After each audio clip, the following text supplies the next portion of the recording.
हमारे तुकडोजी महाराज नागपुर विश्वविद्यालय कुलपति डॉक्टर सुभाष चौधरी जी, आदरणीय डॉक्टर दीपक कुमार सिन्हा जी, डॉक्टर जे राजेश्वर जी, श्री अर्जुन पंडा जी, उपस्थित सभी डिग्निटरीज और भाई और बहनों, आज का यह सेमिनार छत्तीसगढ़, विदर्भ और इस बेसिन के लिए बहुत महत्वपूर्ण है। महत्वपूर्ण इसलिए कि यह काफ़ी मिनरल रिच एरिया है। महाराष्ट्र का 75% मिनरल का क्षेत्र ये विदर्भ में आता है और 80% फॉरेस्ट विदर्भ में आता है। विदर्भ से लगा हुआ छत्तीसगढ़ ये भी समृद्ध और संपन्न बेसिन है और काफ़ी प्रेशियस मेटल्स इस क्षेत्र में अस्तित्व में है। हमारे देश का ये दुर्भाग्य रहा है कि हमारे पास सब कुछ है पर हमारा इंपोर्ट बहुत बड़ा है।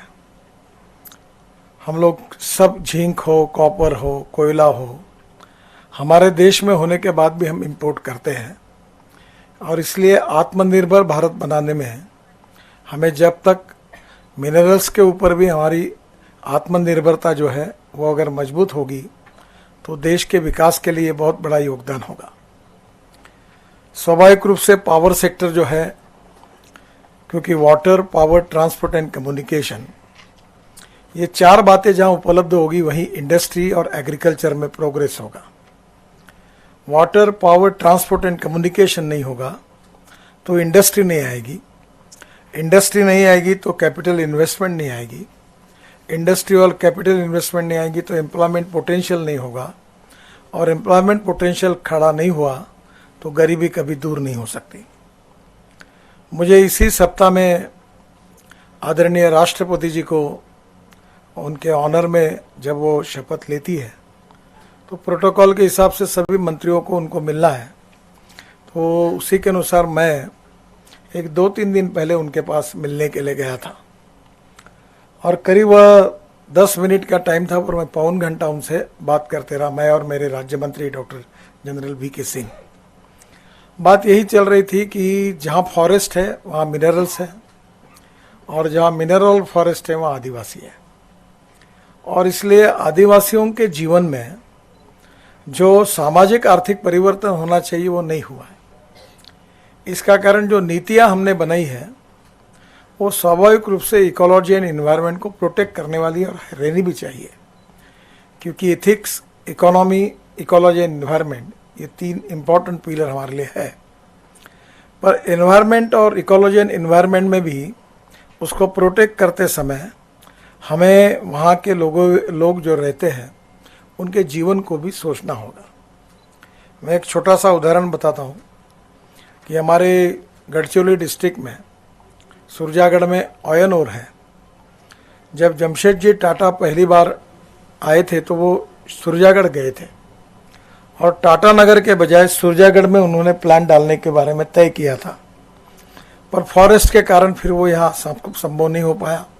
वो जमशेदपुर जो टाटा रांची उधर जाके गए और स्वाभाविक रूप से आज एक बड़ा प्लांट हमारे यहाँ से चला गया।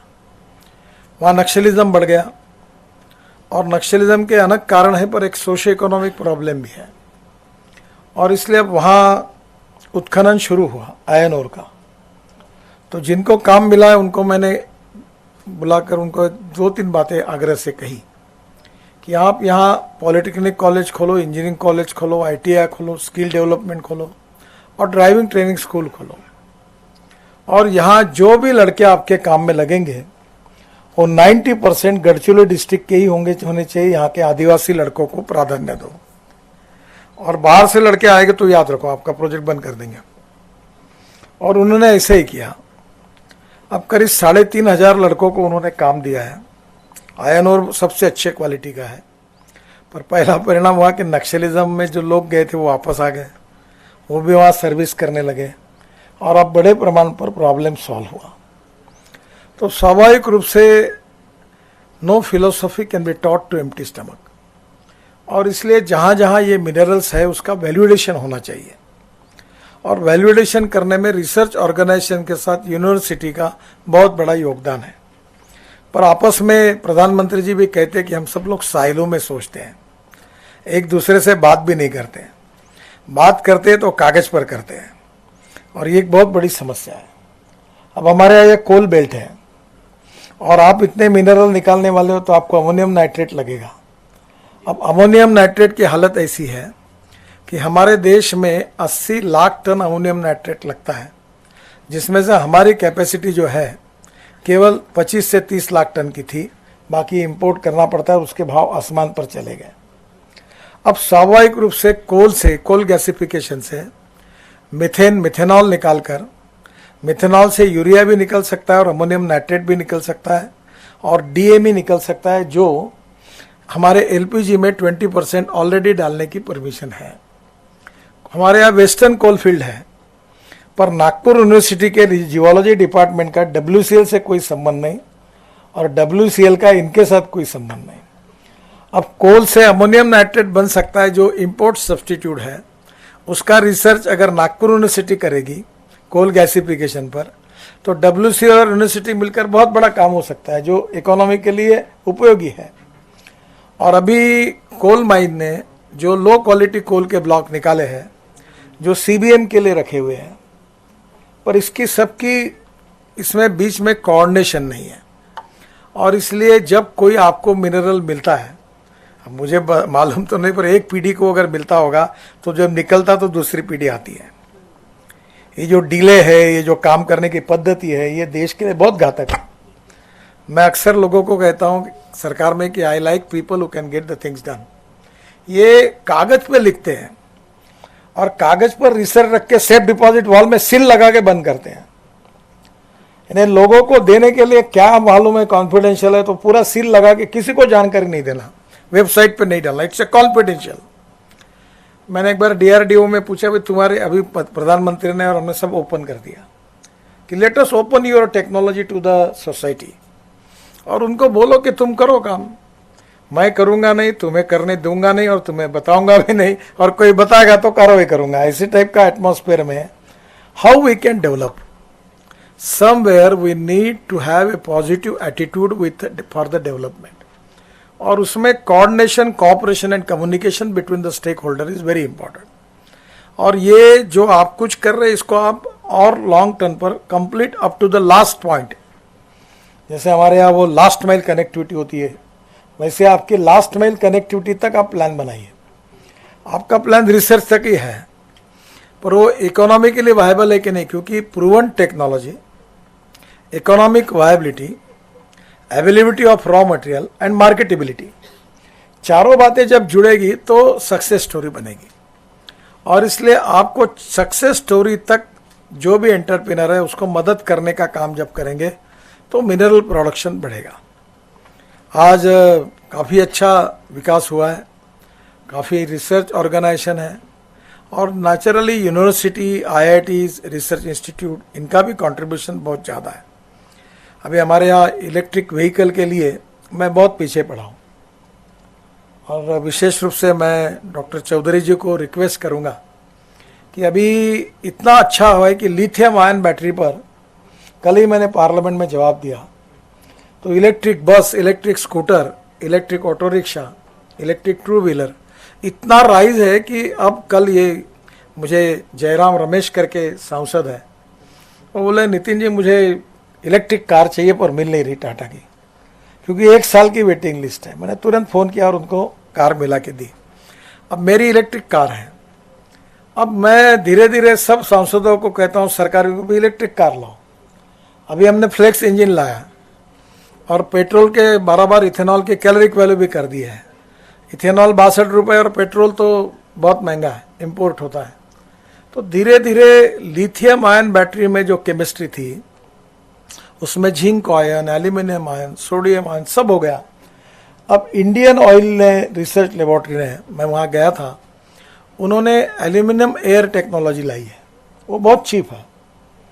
पर ये जो कुछ काम हो रहा है इसको यूनिवर्सिटीज़ को पता नहीं, यूनिवर्सिटी के काम को IIT को पता नहीं, IIT के काम को सरकार को पता नहीं।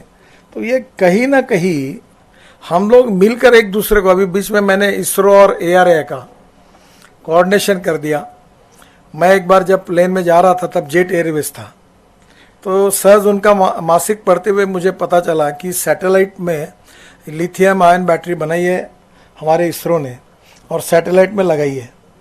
तो मैंने तुरंत आकर इसरो के जो डायरेक्टर थे उनको बुलाया, उन्होंने कहा, बोले हाँ हमने किया ये रिसर्च। मैं बोला ये आप हमारे कार के लिए, ट्रक के लिए, बस के लिए क्यों नहीं देते? तो बोले हमें इसका मैंडेट नहीं है। बोला मैंडेट कौन देता है? सरकार। मैं कौन हूँ? मैंने तुरंत ARI के डायरेक्टर, उनका दोनों का कोऑर्डिनेशन करके दिया और उन्होंने काफ़ी उसमें रिसर्च करके आगे आए। अब लिथियम आयन बैटरी के साथ जितना रिसर्च हो रहा है ग्रीन हाइड्रोजन पे हो रहा है। ग्रीन हाइड्रोजन भी ये हमारे लिए हाइड्रोजन मिशन है, उसके लिए भी सरकार ने काम शुरू किया है। मेरा विशेष रूप से कल ही मैंने कहीं सुना कि राजस्थान में बहुत यूरेनियम मिला, और मैं आपको बताता हूँ कि अब थर्मल प्लांट, कोल के प्लांट डालना बहुत मुश्किल है, कोई बैंक फाइनेंस नहीं करती, पोल्यूशन की समस्या है। तो स्वाभाविक रूप से पावर मिनिस्टर भी चिंतित थे। तो मैंने उनको यही कहा कि आप जियोथर्मल और न्यूक्लियर पावर का कुछ तो भी करिए। अब न्यूक्लियर पावर के बारे में भी एप्रीहेंशंस है, बहुत गलतफहमियां हैं, और हमारे देश में अगर यूरेनियम है मिल जाएगा, वैसे थेरियम हमारे पास है, तो हम उसके बेस न्यूक्लियर प्लांट के मॉडल तैयार करेंगे। तो मुझे लगता है कि हम आगे चलकर तो हमें उसको भी सोचना होगा। जो सुरक्षा के लिए प्रिवेंटिव मेजर्स करने पड़ेंगे वो जरूरी है, वो करने चाहिए, पर रास्ते पर एक्सीडेंट होता है इसलिए रास्ते पर ही चलना नहीं, ऐसा तो नहीं हो सकता। इसलिए मुझे लगता है कि अब ये जो विशेष रूप से खनिज संपदा है, ये मिलने के बाद इसका प्रत्यक्ष कमर्शियल प्रोडक्शन होने तक अगर होगा तो वो सक्सेस स्टोरी होगी। बहुत से बार हम बचपन से देखते, कोई तो भी खोदने वाले आते, ड्रिलिंग करते, कुछ जगह खड़े रहते, उनका कैंप रहता है, बाद में चले जाते और 20-20 साल कुछ पता नहीं चलता। तो इससे कोई मतलब नहीं है। रिसर्च नीड बेस होना चाहिए और रिसर्च कमर्शियली सक्सेसफुल होना चाहिए। Need base and commercial success होगा तो इंपोर्ट बचेगा, एक्सपोर्ट होगा तो आत्मनिर्भर भारत बनेगा। और इसलिए स्वाभाविक रूप से मुझे बहुत खुशी है कि आपने जब आज आज़ादी की अमृत महोत्सव हमारा है, 75 साल हमने पूरे किए हैं, और आत्मनिर्भर भारत बनने की जो हमारी सबकी प्रधानमंत्री जी की, हमारी सबकी एक कामना है, उसमें ये सबसे इम्पोर्टेंट सेक्टर है। मैं एक बार दिल्ली से उदयपुर जा रहा था, और उदयपुर जाते समय मेरे हवाई जहाज में उदयपुर के जो हिंदुस्तान जिंक जो इन्होंने लिया है अपने वेदांत वालों ने, अनिल अग्रवाल, तो उनके MD बैठे थे। तो थोड़ी देर बैठे, नाश्ता हुआ, तो उन्होंने मुझे पूछा, बात सब रोड वगैरह की हुई, तो मैं आपको एक सवाल पूछो क्या? मैंने बोला पूछो। बोले मुझे एक सवाल पूछना है कि ये जिंक आयन, ये हिंदुस्तान जिंक, ये अच्छा हुआ कि डिसइन्वेस्टमेंट का, मैं पिछले 7 साल से मैं भी फाइनेंस मिनिस्टर के साथ इस कमेटी के हम दोनों परमानेंट मेंबर हैं। तो ये जब बेचा गया तब मैंने कहा था कि 26% इक्विटी रखो, पूरा मत बेचो। तो हमने 300 करोड़ में दे दिया हो बाकी सब। अब 26 करोड़ की हमारी इक्विटी की कीमत मार्केट प्राइस से 55,000 करोड़ हुई। तो उन्होंने मुझे एक प्रश्न पूछा जो आपके लिए बहुत महत्वपूर्ण है, जिसका उत्तर आप लोगों ने ढूंढना चाहिए। उन्होंने कहा कि इतने सस्ते में ये बेच दिया सरकार ने, सब बंद पड़ा था। अब जब प्राइवेट मैनेजमेंट आई तो अब हजारों करोड़ का प्रॉफिट कमा रहा है। जब प्राइवेट प्रॉफिट कमा रहा है तो सरकार था तब क्यों नहीं कमा पाया? तो मैंने कहा आप इसको छोड़ दो, सरकार नहीं, से सरकार का नाम है विषकन्या, ये जिसको हाथ लगा दी वो गड्ढे में ही जाता है। Somewhere we need to find out the alternative for that. What is the reason? और हम, जैसे मैंने 4 बातों का कहा कि proven technology, economic viability, availability of raw material and effective marketing up to the end, हम इसको सक्सेस स्टोरी बनाएंगे तो हमारी ग्रोथ बहुत बढ़ेगी, GDP ग्रोथ बढ़ेगा, हमारा एक्सपोर्ट बढ़ेगा, इंपोर्ट कम होगा। और इसमें आज आपने अच्छा किया है, छत्तीसगढ़ बेसिन का आप स्टडी कर रहे हैं। मैं आपसे एक रिक्वेस्ट करूंगा कि इस क्षेत्र की जितनी रिसर्च ऑर्गेनाइजेशन है, यूनिवर्सिटीज़ है, उनके साथ आप इंटरेक्शन करिए। इसके साथ साथ रिसर्च में आप भी कर रहे, उनको भी, वहाँ के नए यंग टैलेंटेड लड़कों को भी इस रिसर्च के तरफ डाइवर्ट करिए। और इसके बाद ये सब बातों को कमर्शियली भी लोगों के जानकारी के लिए आजकल काफ़ी मीडिया अलग अलग प्रकार की आपकी वेबसाइट पर आप दीजिए। और मुझे याद है कि मैं पावर और माइनिंग दोनों मंत्री जी के साथ मेरे अच्छे संबंध है, मैं उनको बहुत सलाह देते रहता हूँ, वो मेरे पास आते रहते हैं। तो आप पॉलिसी बनाओ, मैं उनको कहूँगा कि आप इसको जल्दी से जल्दी ओपन करो। और अब सरकार ने पॉलिसी बदल दी है, हम तुरंत प्राइवेट सेक्टर को देने के लिए तैयार हैं। हम ऐसे मॉडल तैयार करेंगे। अभी ये मैग्नीज्योर ऑफ इंडिया नागपुर में है, वो भी यही है कि हमारा टोटल प्रोडक्शन 25 लाख टन है, हमारी रिक्वायरमेंट 85 लाख टन है, पूरा इंपोर्ट हो रहा है। और ये पूरे बालाघाट, गोंदिया, भंडारा मैंगनीज पड़ा हुआ है। तो हमारे एमडी मैंने बचाया मैग्नीज्योर में, तो ये भी जा रहा था डिसइन्वेस्टमेंट में। तो चौधरी एमडी उनको मैंने कहा कि तुम्हारा प्रोडक्शन 25 लाख टन कम से कम करो 2 साल में, नहीं तो तुम्हारा डिसइन्वेस्टमेंट पक्का करूंगा मैं। और कामगारों को भी बताया मैंने, प्रोडक्शन बढ़ाओ नहीं तो ये जाएगा बाहर, वो चिल्लाना नहीं मेरे पास। अब वो मैग्नीज की इतनी खदानें आसपास पड़ी हुई है, पर हिंदुस्तान मैग्नीज इंपोर्ट कर रहा है। Somewhere we need to change this scenario. For that reason we need good research and practical approach for the development. और अक्सर एक बात जो मैं 2 चीजें बहुत याद रखता हूं कि innovation, entrepreneurship, science, technology, research, skill and successful practices, we name it as knowledge, and conversion of knowledge into wealth is the future. And the other important thing is no one is best, no material is best, and no person is best. It is depending upon the appropriate technology and appropriate leadership that you can convert waste into wealth. हमारे पास बहुत waste पड़ी हुई है और उसका भी value addition हो सकता है, और इसमें रिसर्च करने वाली कैपेबिलिटी भी हमारे पास है। वर्ल्ड में सबसे young talented engineering man power किसी देश में है तो हिंदुस्तान के पास है। But we need to have a appropriate approach for development. इसमें cooperation, coordination and communication between the stake holder is very important. और इन तीनों बातों में यूनिवर्सिटी का भी सहयोग करिए, उनको भी साथ लेकर चलिए, ताकि यंग जनरेशन जो होगी, रिसर्च ऑर्गेनाइजेशन, IITs, इसका भी उपयोग काफ़ी होगा। अब काफ़ी पेटेंट लोग रजिस्टर कर रहे हैं, तो मुझे लगता है कि आपकी ये कॉन्फ्रेंस का यहाँ तो चर्चा होगी, पर छत्तीसगढ़ बेसिन का जिन डिस्ट्रिक्ट में आपका ये स्टडी है, रिसर्च है, वहाँ के यूनिवर्सिटी तक पहुँचेगा, वहाँ के एंटरप्रेन्योर तक पहुँचेगा, industrial association, chamber of commerce, जो इन्वेस्टर्स हैं उनके तक पहुँचेगा।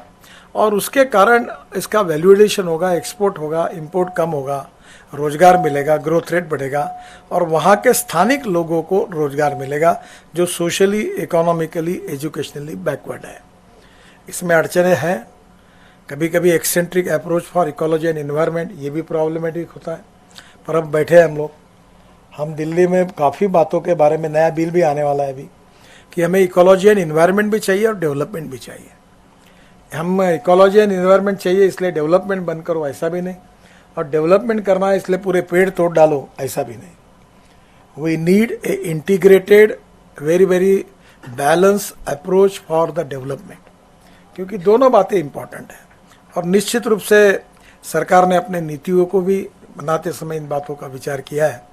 मैं बहुत बहुत आपको धन्यवाद देता हूँ, डॉक्टर दीपक कुमार सिन्हा जी को, और विशेष रूप से सभी ऑर्गेनाइजेशन को कि कार्यक्रम नागपुर में हो रहा है। आज मैं कल रात को आने वाला था, पर मुझे कल मीटिंग देरी हुई। कल मेरे घर पर 2 चीफ मिनिस्टर आए थे, उनकी मीटिंग हुई तो हवाई जहाज नहीं मिला, तो मुझे आज सुबह ही आना पड़ा, तो थोड़ा देरी हुई, इसलिए आपसे क्षमा मांगता हूँ। फिर से एक बार इस कॉन्फ्रेंस के फ्रूट्स अच्छे आएंगे और इस बेसिन के विकास के लिए, भविष्य के लिए वो बहुत उपयोगी होगी, इस विश्वास के साथ मैं अपनी बात को समाप्त करता हूँ। धन्यवाद।